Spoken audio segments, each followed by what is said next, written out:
형제들아, 내가 당한 일이 도리어 복음 전파에 진전이 된 줄을 너희가 알기를 원하노라.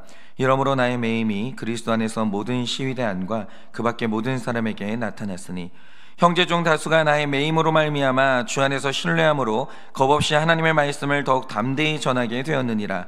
어떤 이들은 특의와 분쟁으로, 어떤 이들은 착한 뜻으로 그리스도를 전파하니 이들은 내가 복음을 변증하기 위하여 세우심을 받은 줄 알고 사랑으로 하나 그들은 나의 매임에 괴로움을 더하게 할 줄로 생각하여 순수하지 못하게 다툼으로 그리스도를 전파하느니라. 그러면 무엇이냐? 거칠애로 하나 참으로 하나 무슨 방도라든지 전파되는 것은 그리스도니 이로써 나는 기뻐하고 또한 기뻐하리라. 이것이 너희의 간구와 예수 그리스도의 성령의 도우심으로 나를 구원에 이르게 할 줄 아는 거로 나의 간절한 기대와 소망을 따라 아무 일에든지 부끄러워하지 아니하고 지금도 전과 같이 온전히 담대하여 살든지 죽든지 내 몸에서 그리스도가 존귀하게 되게 하려 하나니 이는 내게 사는 것이 그리스도니 죽는 것도 유익함이라. 그러나 만일 육신으로 사는 이것이 내일의 열매일진데 무엇을 택해야 할는지 나는 알지 못하노라. 내가 그 둘 사이에 끼었으니 차라리 세상을 떠나서 그리스도와 함께 있는 것이 훨씬 더 좋은 일이라. 이렇게 하고 싶으나 내가 육신으로 있는 것이 너희를 위하여 더 유익하리라. 내가 살 것과 너희 믿음의 진보와 기쁨을 위하여 너희 무리와 함께 거할 이것을 확실히 아노니. 다 같이 읽겠습니다. 내가 다시 너희와 같이 있으므로 그리스도 예수 안에서 너희 자랑이 나로 말미암아 풍성하게 하려 함이라. 아멘. 기도하겠습니다. 하나님, 오늘 이 아침에 정말 감옥 안에서 이 기쁨의 서신을 쓰는 사도 바울의 그 신비를 우리가 경험하기를 원합니다. 기뻐할 수가 없는 상황인데 어떻게 기뻐할 수 있겠습니까? 주님, 이유가 없는 것이 아니라 이유가 있을 것입니다. 주님, 오늘도 우리에게 감옥 안에서 기뻐할 수 있는 사도 바울의 신비가 열리게 하여 주시고 나 또한 내가 처해 있는 그 감옥 안에서 주님으로 말미암아 기뻐하는 하루가 될 수 있도록 은혜를 허락하여 주시옵소서. 주님이 이 아침에 말씀하시면 듣겠습니다. 말씀하여 주시옵소서. 예수님의 이름으로 기도드립니다. 아멘. 네, 제가 오늘 그 아침에 여러분에게 조금 이제 흥미로운 퀴즈를 좀 내보려고 하는데요. 그러니까 한번 들어보세요. 사람은 뭐 원래부터 지식에 대한 욕구가 엄청나기 때문에 그 지식을 가르치고 배우는 활동을 원시 시대부터 해왔거든요. 뭐 다른 동물하고는 비교가 안 되죠. 우리는 배우고 가르치는 것을 좋아해요. 그런데 이 과정에서 자연스럽게 드러났던 진실이 뭐겠습니까? 처음에 정보를 전달할 때는 도구가 없으니까 당연히 사람의 기억력에 의존해서 구전으로 말로 정보를 전달을 했겠죠. 그런데 이런 방식을 사용하다 보니까 사람의 기억력에 엄청난 한계가 있다는 사실을 알게 되는 거죠. 그리고 이런 방식으로는 정확한 정보를 전달하는 게 불가능하다는 걸 불과 조금만 알게 되는 거예요. 그래서 정확한 정보를 전달하려면 정보의 저장이 필요하다는 걸 깨닫게 됐고, 그래서 문자를 개발하고 문자를 저장할 수 있는 기록의 이제 그 도구를 발명하게 된 거죠. 그런데 제가 전에도 말씀드렸듯이 동물의 가죽이죠. 양피지에 글을 써서 글을 보관할 때는요, 양피지 한 장의 가격이 말도 안 되게 비쌌습니다. 말도 안 되게. 그러니까 뭐 몇십억 대가 되니까 책을 한 권을 만들려면 이게 몇십억 대가 되니까 너무 가성비가 안 좋은 거예요. 그래서 이제 당시의 기록물을 보면요, 양피지가 너무 비싸니까 양피지의 글자가 일체 여백이 없어요. 띄어쓰기 자체를 안 합니다. 여백을 허락을 안 해요. 너무 비싸니까. 빽빽하게 기록하는 거예요. 그게 정상이죠. 비싸니까. 그러니까 적은 지면에 최대한 많은 글자를 저장하려는 경제적인 노력이 보이는 거죠. 그런데 시간이 지나면서 굉장히 이상한 현상이 하나 발견됩니다. 지금처럼 종이가 대량으로 생산되는 시기야 종이값이 싸죠. 그런데 상당히 오랜 시간 동안 종이는 여전히 비싼 기록의 수단이었어요. 그래서 종이가 개발이 됐어도 한동안은 양피지 기록처럼 이 경제적인 이유 때문에 종이 안에 여백이 없이 최대한 빽빽하게 기록을 했다라는 거죠. 그런데 이상한 현상이 뭐냐? 어느 날부터 종이 가장자리에 지금이 있는 것처럼 여백이 생기기 시작하는 거예요. 여전히 종이가 비싼데 기록물을 저장하지 않는 여백이 생기는 거죠. 그런데 이 여백이요, 종이가 비싼 시대에는 대단히 아까운 공간이거든요. 그런데 그 여백이 굉장히 오랜 시간 동안 전부터 있더니 오늘날까지도 이어지고 있어요. 그럼 제가 여기서 퀴즈를 내고 싶은데, 도대체 이 이해되어지지 않는 여백의 용도가 뭐냐 이거죠. 여러분은 책을 보시면서 도대체 이 여백은 무엇에 쓰는 물건이고 이런 생각 해보신 적 있으십니까? 뭐 책을 아예 안 읽으신지는 또 모르겠는데, 어쨌든 책이라는 곳에는 여백이 있습니다. 그러면 이 여백의 용도는 무엇일까요? 지금이야 종이가 흔하고 너무 싸니까 사람들이 여백이 있든 말든 신경 자체를 안 쓰거든요. 그런데 제가 만약에 종이 한 장에 10만 원이 하는 시대에 살았더라면 이 여백의 존재는요 이해가 안 되는 거예요. 왜 이 공간을 냅둬? 여기에도 써야지. 그러면서 우리가 생각하기를 종이 만드는 인간들이 돈을 한 푼이라도 벌어보려고 상수를 쓰는구만, 이러면서 비난했을 게 분명하죠. 경제적인 관점에서 본다면. 그런데 중요한 게 뭐냐, 만약 정말로 장사꾼들이 상업적인 이유 때문에 말도 안 되는 여백을 만들었다면 진작 사람들의 항의 때문에요 여백은 없어질 게 뻔하죠. 근데 신기한 게 뭐냐, 종이가 정말 비싼 그 시대에도 사람들은 여백을 허용했고 그게 오늘날까지 이어지고 있다는 거예요. 그러면 이 여백에는 분명히 중요한 이유가 있는 것인데 그 이유가 뭐냐라는 거예요. 제가 얼마 전에 책을 읽다가 이 여백의 의미를 알게 됐는데 이게 황당해요. 이게 뭐냐면, 종이가 처음 이제 개발됐던 시기에는 여백 없이 정보를 기록하는 시절도 있었어요. 처음엔 그랬겠죠. 여백을 허용을 안 하는 거예요. 너무 비싸니까. 그런데 그러다가 어느 날 당황스러운 일이 일어난 거예요. 그게 뭐냐, 여러분이 아시는지 모르겠지만 음식이 풍성하지 않은 과거에는 쥐도 먹을 것이 없었어요. 사람이 먹을 게 없으면 쥐도 먹을 게 없는 거예요. 그런데 당시에 쥐가 음식 대신에 먹었던 게 종이었다라는 거예요. 그러니까 이런 거죠. 과거에는 종이가 너무 비쌌기 때문에 왕의 기록물 내지는 종교와 관련된 기록물을 저장하는 게 종이었고, 그래서 이 종이에는요 국가적으로 중요한 기록물들이 있었다는 거죠. 절대로 지워지면 안 되는 기록들이 있었던 거예요.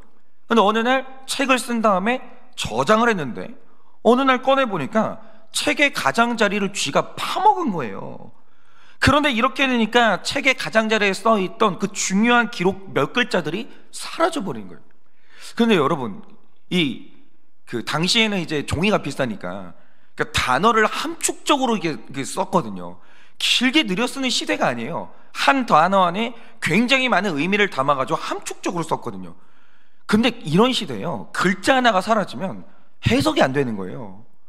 이게 완전히 문자의 의미 자체가 달라질 수 있다는 거죠. 근데 쥐가 가장자리를 파먹으니까 이게 문자가 달라지는 거예요. 기록이 없어진 거죠. 그래서 사람들이 쥐로부터 정보의 손실을 막기 위해서 만든 게 뭐냐, 종이의 가장자리에 있는 여백이었다라는 거예요. 그러니까 쥐가 책의 이 가장자리를 파먹어도 여백이 있으면 정보를 보존하는 게 가능했던 거죠. 그런데 시간이 지날수록 이 여백이 꽤나 쓸모 있었던 게 뭐냐면, 이 책이라는 게 쥐가 파먹는 것만 문제가 아니고요, 아마 여러분 그런 경험 해보셨을 것 같은데, 이제 글을 쓰다 보면요 갑자기 이제 컵을 딱 엎으면 종이 가장자리에 물에 젖을 때가 있어요. 혹은 책을 떨어뜨리면, 물 웅덩이에 떨어뜨리면 가장자리가 젖게 되죠. 그러면 또 잉크가 번지면서 글자가 또 훼손이 되는 거예요. 그런데 종이의 가장자리에 아주 적은 면적이라도 여백이 있으면 정보의 훼손을 막을 수 있는 확률이 그만큼 커지는 거예요. 이게 생각보다 쓸모가 있는 거예요, 이 여백이라는 게.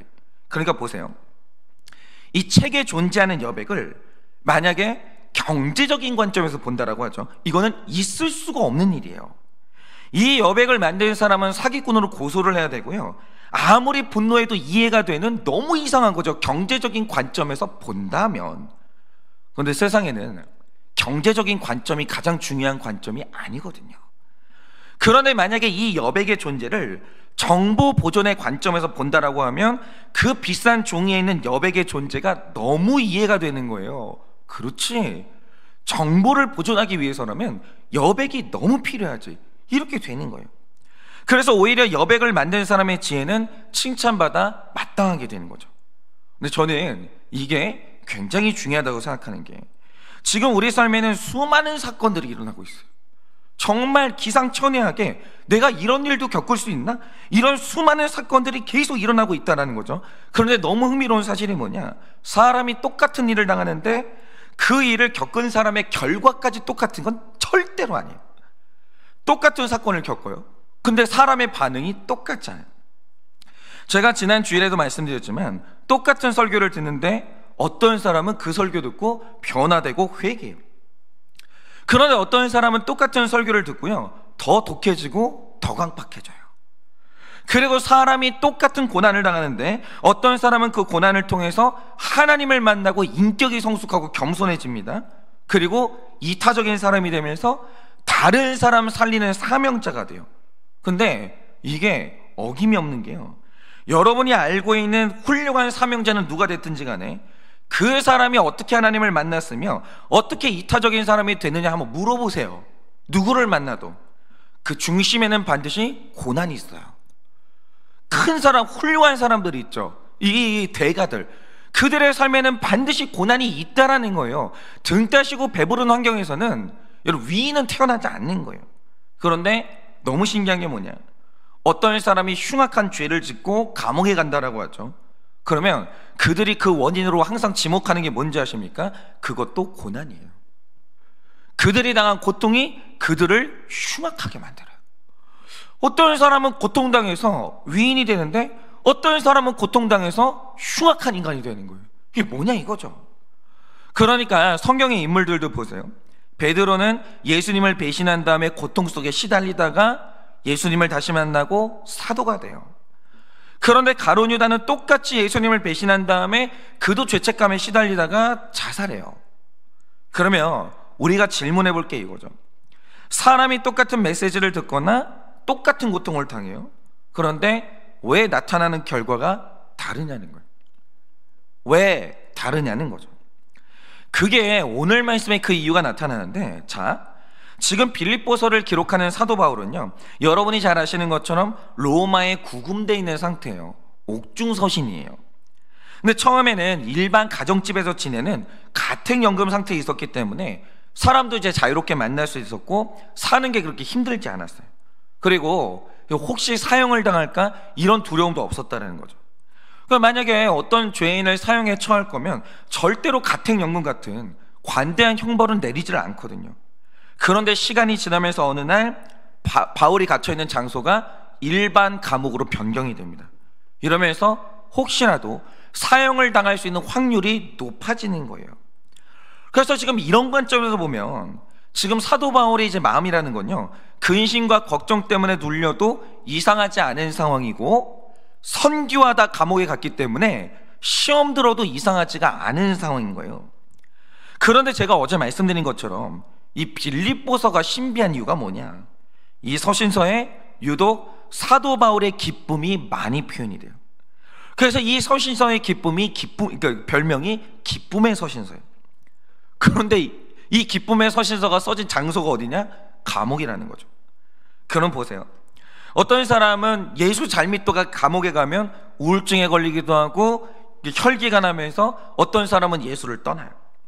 그런데 사도 바울은 감옥에 갇혀서 기쁨이 넘치고 하나님께 감사하고 있거든요. 그러면 이 차이가 어디에서 오냐 이거죠. 바로 그게 현상을 해석하는 관점에 있는 거예요. 그러면 사도 바울은 어떤 관점을 가지고 있었는가, 어떤 관점을 가지고 있었길래 기뻐할 수 있었냐 이거죠. 이걸 알려면 12절부터 18절이 가진 이 역사적 배경을 알아야 되는데요, 이 당시의 역사적 배경이 굉장히 흥미로운 게 있어요. 자, 그게 뭐냐, 이 로마라는 도시에 교회가 세워질 때 여기는 사도 바울이 세운 교회가 아니에요. 로마 교회는. 그러면 로마 교회는 누가 세웠냐? 사도행전 2장에 기록된 오순절의 날 전 세계에 흩어져 있던 유대인들이요, 명절을 지키기 위해서 예루살렘에 모여 있었습니다. 그런데 이때 당연히 로마에 살고 있던 유대인들도 예루살렘에 와 있는 상태였어요. 그런데 사도행전 2장 14절 이하를 보면 바로 이때 성령 받은 베드로가 그 유명한 십자가의 설교를 하게 되는데, 이때 로마에서 왔던 유대인들이 베드로의 설교를 들은 거예요. 그리고 예수의 하나님의 아들 되신가, 그분이 십자가에서 왜 죽었는지 그 엄청난 이유가 해석이 됩니다. 복음을 받아들이게 돼요. 그래서 로마에 사는 유대인들 중에서 상당히 많은 수가 복음을 알고 로마로 돌아가게 된 거예요. 그리고 복음을 깨달았던 유대인들이 세운 교회가 바로 로마의 교회였다라는 거죠. 이거는 사도 바울이 세운 교회가 아니에요. 오순절의 역사로 일어난 교회가 로마에 있는 교회였다는 거죠.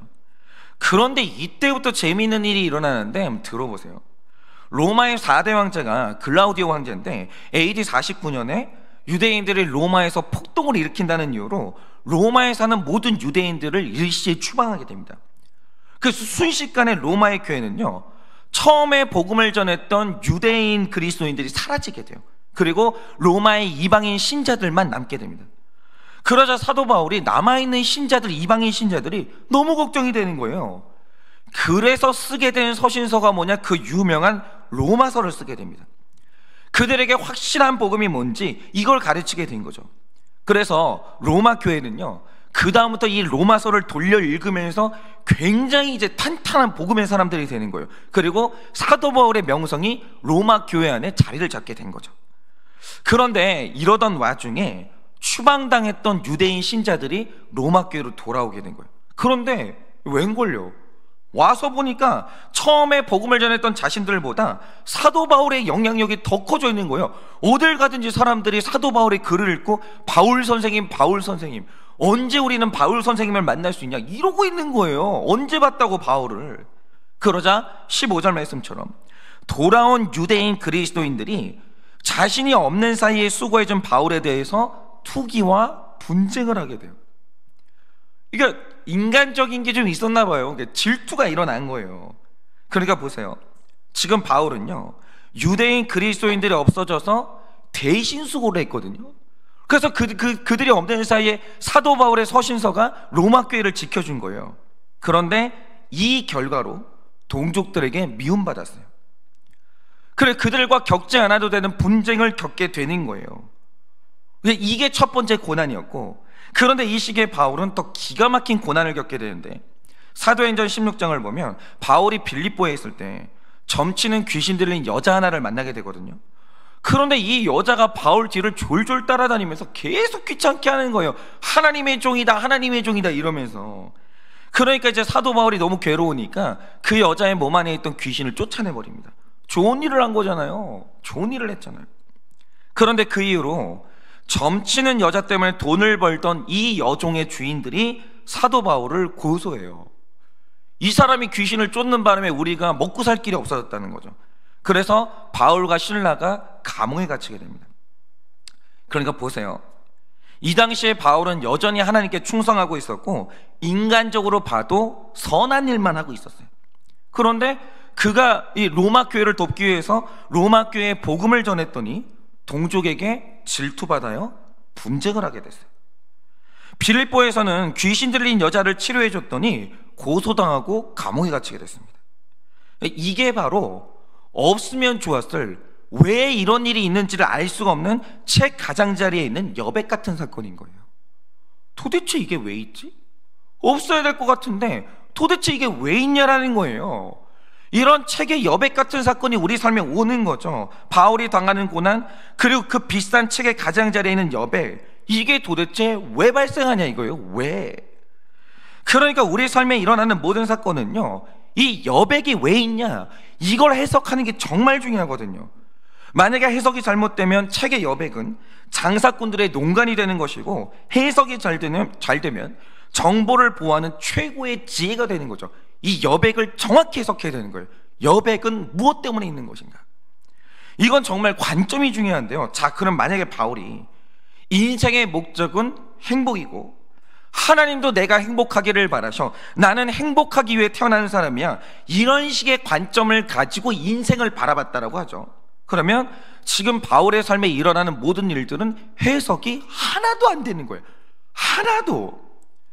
여러분이 한번 성경에 있는 인물들의 삶을 쭉 볼 때 행복의 관점으로 그들의 삶을 봐보세요.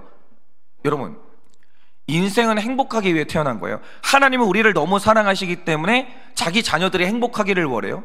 그러면 욥의 인생은 어떻게 되는 거예요? 욥의 삶에는 그런 일이 왜 일어나는 거예요? 해석이 안 돼요. 그러니까 행복이라는 틀을 가지고 욥을 딱 바라보잖아요. 아무것도 해석이 안 돼요. 아무것도. 그런데 내 인생에 해석이 안 되면 사도 바울은 감옥 안에서 우울증에 걸리다가 하나님 부인하고 배교하는 사람이 되는 거죠. 그런데 중요한 건 뭐냐? 사도 바울이 감옥에 갇혔는데 기뻐했다는 거예요. 그러면 바울이 어떤 관점을 가졌길래 형제들에게 질투받고 감옥 안에 있는데도 그는 기뻐했냐, 이거예요. 사도 바울은요, 예수님을 만난 이후에 확실한 관점을 가지고 있는데, 내가 오늘 죽지 않고 살아있는 이유가 뭐냐? 복음을 전하기 위함이고, 나에게 무슨 일이 일어나든지 복음이 증거됐다면 내 인생은 성공한 인생이다. 이게 확실했어요. 정말 이게 확실했어요. 내가 왜 태어났는지, 내 인생의 목적이 뭔지, 이게 정확했다는 거죠. 그런데 이 관점을 가지고 이제 내 삶에 일어나는 사건들을 보니까 자기가 당하는 모든 일이 너무 놀라운 구원의 역사로 해석이 되는 거예요. 왜냐?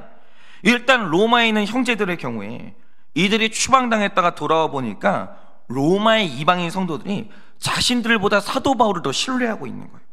그러자 여러분, 이 돌아온 그 유대인 그 신자들이 너무 질투가 나는 거예요. 그래서 너무 질투가 일어나는 나머지 한 일이 뭐냐? 사도 바울보다 더 열심히 사역하기 시작하는 거예요. 복음 전하는 일에 더 힘쓰게 되는 거예요. 그래서 질투와 그 분쟁 때문에 복음이 더 넓게 전파되기 시작하는 거예요. 그러니까 이게 15절 말씀의 뜻이고, 빌립보에서 귀신 들린 사람을 고쳐줬더니 이번에는 하나님이 나를 감옥에 보내십니다. 그런데 그 감옥에 갔더니 간수를 만나는데 이 간수가 복음을 듣고 회개하는 거예요. 그리고 그의 가족 모두가 세례를 받고 구원을 받는 거예요. 그러니까 감옥에 안 갔으면 복음을 못 전해요. 간수가 구원을 못 받는 거예요. 이게 13절의 내용인데 잘 보세요. 만약 바울이 가진 이 인생의 관점이 행복이었다면 자신에게 일어나는 모든 일들은 죽어도 해석이 안 돼요. 죽어도. 그리고 사람은 해석 안 되면 살 수가 없는 거예요. 그런데 사도 바울은 자기 인생의 목적이 구원이었고, 내가 왜 아직도 살아있는지 그 이유를 정확히 알았어요. 나는 구원 때문에 살아있지. 그리고 자기 사명이 복음 증거라는 걸 확실히 알았거든요. 그런데 이 관점을 가지고 내 삶에 일어나는 사건들을 보니까 내가 당하는 모든 일들의 의미가 다 정확하게 해석이 되는 거예요. 그러니까 바울은 질투를 당하고 분쟁을 해도 하나님이 복음을 전하시니까 그것 때문에 너무 신기해서 기뻐한 것이고, 감옥에 갔어도 거기에서 간수가 회개하니까 내가 왜 여기에 와야 되는지 그 이유가 해석이 되는 거예요. 이게 바로 관점의 중요성이에요. 관점의 중요성. 여러분, 사람은요 별 인생이 없어요. 한번 여러분이 그냥 인생을 뒤집어 보시라 이거죠. 사람은요 별 인생 없어요. 정말 별 인생 없어요. 사람은 누구나 다 이런저런 고난을 겪게 되어 있고, 고통이 없는 인생은요 아무도 없어요. 아무도. 그냥 만약에 여러분이 나 빼고 모두가 행복한 것 같아 이렇게 느껴지잖아요. 그냥 여러분 자신이 속는 거예요. 그런 사람은 없어요. 내가 고통스럽잖아요. 저기 행복하게 까르르 웃고 있는 저 가족도요 나만큼 고통스러워요. 딱 그렇게 아시면 돼요. 아무도 여기서 못 벗어나요. 별 인생 없어요. 그런데 중요한 건 이거죠. 그 고통이 왜 오는데요? 고통은 누구에게나 와요. 별 인생이 없기 때문에 모두가 평등하게 고통이 와요. 근데 중요한 건 뭐냐? 왜 그 고통이 왔는지 해석이 차별이 있어요. 다르다는 거죠. 제가 여기서 분명히 장담하는데, 만약 여러분이 이 인생의 목적은 행복이라는 관점을 가지고 있으면 여러분 삶에서 내 가정에서 일어나는 모든 일들은 단 하나도 해석이 안 돼요. 결혼의 목적이 행복이다라고 생각하고 결혼했다라고 하죠. 한번 살아보세요. 결혼 중에 일어나는 모든 일들이 해석되는 게 단 하나라도 있나? 아무것도 없는 거예요. 그런데 내 삶에 일어나는 일이 해석되지 않으면 우울증과 혈기에 고통받을 수밖에 없는 거죠. 무릇 사람의 인생에서 일어나는 모든 일은요 하나님이 주시는 관점이 있어야만 해석이 되는데, 누가 뭐래도 딱 이렇게 정하시면 돼요. 인생의 목적은 거룩이고 구원이에요. 다른 목적은 없어요. 하나님이 우리에게 말씀하신 이 관점을 이제는 받으셔야 되는 거예요. 여러분, 우리가 오늘 숨 쉬고 살아가고 있잖아요. 여전히 오늘도 우리는 수많은 고난 때문에 고통받고 있잖아요. 목적이 뭔데요? 이유가 뭔데요? 여러분, 인생의 목적은요 구원하고 거룩 말고 없어요. 없습니다. 이게 확실해요. 그런데 이 관점에서 보면 바울의 인생에 일어나는 모든 일들과 욥의 인생에 일어나는 모든 일들과 나의 삶에 일어나는 모든 일들이 다 해석이 되는 거예요. 다. 예를 들어서 제가 자주 말씀드렸지만, 저는 어릴 때, 제가 어릴 때 들었던 복음은 한국 교회 안에 편만했는데 정말 이게 기복신앙이 편만했어요. 예수 믿으면 가난에서 해방됩니다. 예수 믿으면 질병에서 낫습니다. 예수 믿으면 행복이 찾아옵니다. 부흥 강사님들이 올 때마다 이 말씀하셨어요. 제가 전도했더니 전도해가지고 그 하루는 이제 이렇게 가게 문을 못 열었어요. 그러면 그만큼 매출이 없어야 되잖아요. 그런데 다음날 가게를 열었더니 할렐루야, 하나님이 2배의 사람들을 보내주셔서 정말 그 가게의 매출을 보존해 주셨습니다. 늘 이런 식이에요. 늘. 그러니까 예수 잘 믿는 사람 중에는, 믿음 좋은 사람 중에는 가난한 사람이 있으면 안 되는 거예요. 기복신앙의 관점으로 보면. 예수 잘 믿는 사람의 인생에는 가정이 불행하면 안 되는 거예요. 행복해야 되는 거예요. 그런데 아니, 이 기복신앙에 대한 말씀 들을 때 되게 좋잖아요. 얼마나 희망이 차올라요. 들을 땐 되게 좋아요. 그런데 듣고 나서 현실로 돌아오잖아요. 우울함이 몰려오는 거예요. 제 아버지는 정직했어요. 저희 아버지 사역하시다가 강단 위에서 코피를 쏟았는데 이게 안 멈춰가지고 이게 줄줄줄 흘렀어요. 그래서 이게 사실은 저희 아버지가 그때 이제 코에 혈관이 안 터졌으면 머리에서 터지면서 돌아가시는 거예요. 아버지가 쉬질 않으시니까 그냥 목숨 걸고 일을 했어요. 저희 아버지는 교회 정말 사랑했어요. 그러니까 저희 교회 새벽 예배 나오시는 성도님들은요, 이야기가 있었는데 새벽 예배 나오는 성도들은 우산이 없어도 된다는 거예요. 왜냐면 저희 아버지가 비가 오잖아요. 집 앞까지 차를 대고 데려다 모셔다 드릴 때 집 앞까지 모셔다 드려요. 우산이 없어도 돼요. 저희 아버지는 교회를 정말 사랑했어요. 이상하죠? 시간이 가면 갈수록 집이 더 가난해져요. 우리 형제들에게는 입시의 실패, 진로의 실패가 찾아와요. 심지어 아버지는 감옥에 가는 사건이 찾아와요.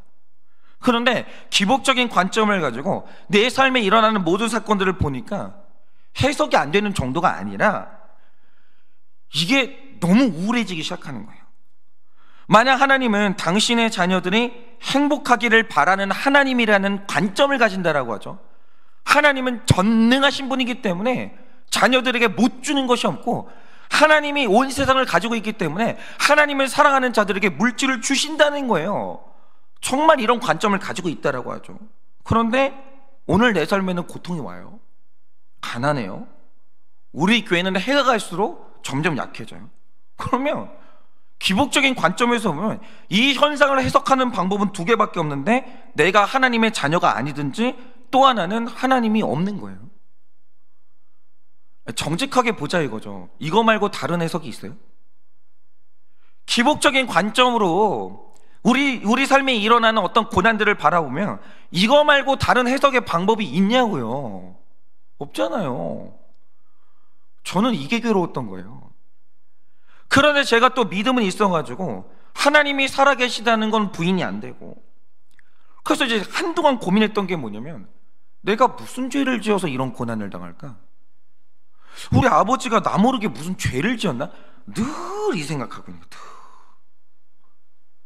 그러니까 이 해석되지 않는 고통 때문에 얼마나 몸부림을 쳤는지 몰라요. 얼마나 몸부림을, 너무 괴로운 거예요. 그러다 어느 날 제 나이 30대 후반에 처음으로 구속사의 복음을 들었는데 어이가 없었어요. 이게 성경에 있는 내용인데 내가 이걸 모르고 있었다는 게 너무 어이가 없는 거예요. 내가 신학까지 공부를 했는데. 그러니까 제가 성경책을 읽어도요, 보고 싶은 것만 보고 있었던 거예요. 사람이요, 이렇게 무서운 거예요. 우리는 성경을요, 있는 그대로 안 봐요. 보고 싶은 것만 봐요. 그러니까 이 큐티는 뭐냐면, 성경 말씀을 있는 그대로 보자, 이 심플한 운동이 뭐냐? 이게 큐티인 거예요. 제가 나이 40에서 30대 후반에 이 구속사의 복음을 듣게 됐는데 갑자기 너무 어이없는 말을 하는 거예요. 그게 뭐냐? 인생의 목적 행복 아니야. 인생의 목적 구원이고 거룩이야. 이 말을 딱 듣는데 너무 충격적인 거예요. 이게 성경적인 게 맞는 거예요. 맞네?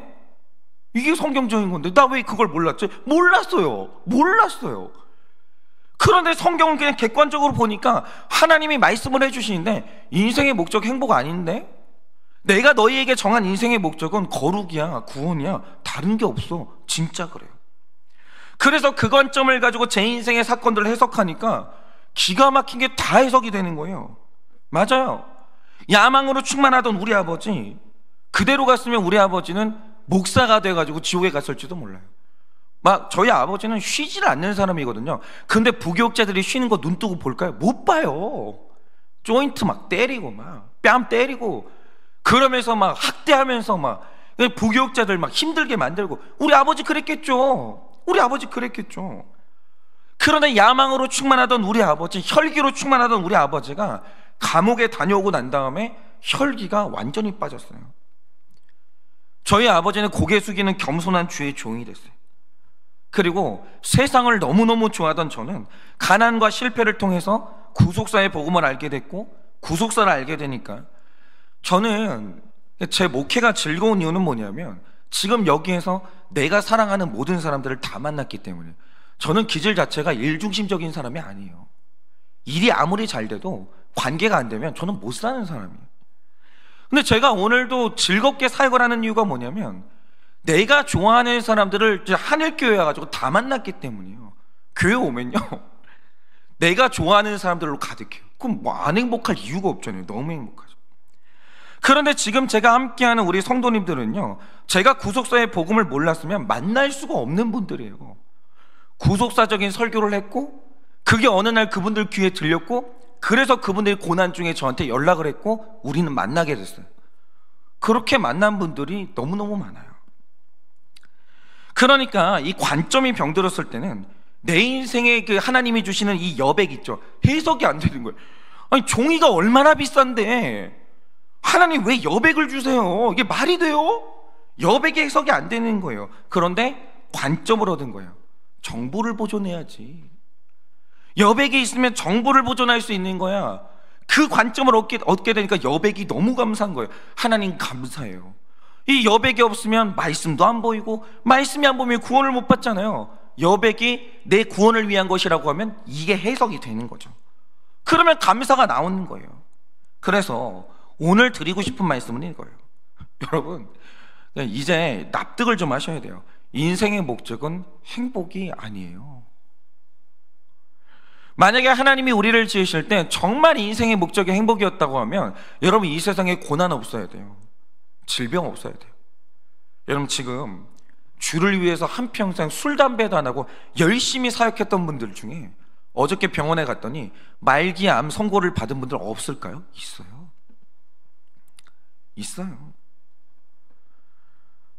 저희 부모님은 정말 열심히 사역해서 정직했어요. 정직하게 사역해서 가난했어요. 그런 사람 없을까요?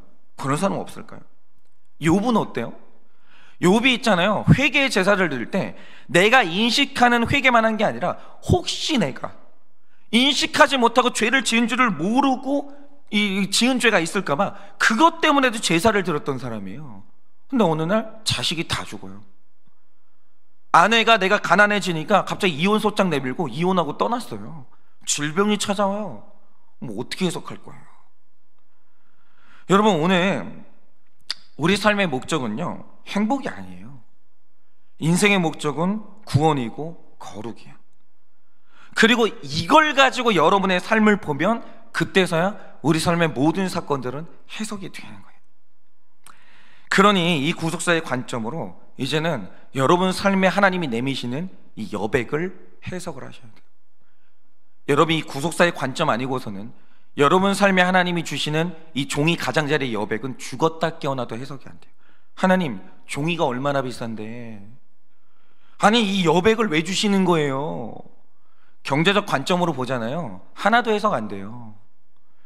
이거는 관점을 달리해야 이 여백의 의미가 보이는 거예요. 그래서 여러분 정말 이 관점을 얻으셔서 정말 여러분 인생의 모든 사건들의 해석이 돼서 바알과 같은 기쁨이 감옥 안에서도 기쁨을 얻는 여러분 인생 되시기를 예수님의 이름으로 축원합니다. 이 시간에 우리 수요일이니까 제가 적용 질문 드립니다. 내 인생에 책의 여백 같은 사건은 무엇입니까? 내 인생에 책의 여백 같은 사건은 무엇입니까? 없어야 될 것 같은데, 없으면 더 좋을 것 같은데, 하나님이 주신 이 여백은 뭐냐 이거죠. 그 여백이 슬픔과 분노로 다가오십니까? 기쁨과 감사로 다가오십니까? 그 여백이 슬픔과 분노로 다가오십니까? 기쁨과 감사로 다가오십니까? 여백이 분노가 된다면 이유는 무엇이고, 여백이 감사와 기쁨이면 이유가 무엇입니까? 여백이 분노가 된다면 이유는 무엇이고, 감사와 기쁨이면 이유가 무엇입니까? 여러분 인생의 목적은 행복입니까? 구원입니까?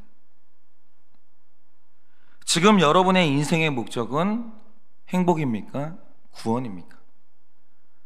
정말 잘 나누셔서 다른 그 무엇보다 관점의 변화를 선물로 받으시는 여러분 되시기를 예수님의 이름으로 축원합니다.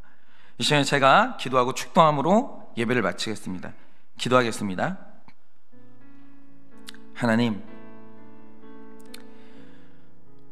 왜 주시는지 납득도 안 되고, 이게 없으면 더 좋을 것만 같은 제 가장자리에 있는 여백 같은 사건들이 제 삶에도 너무 많이 찾아옵니다.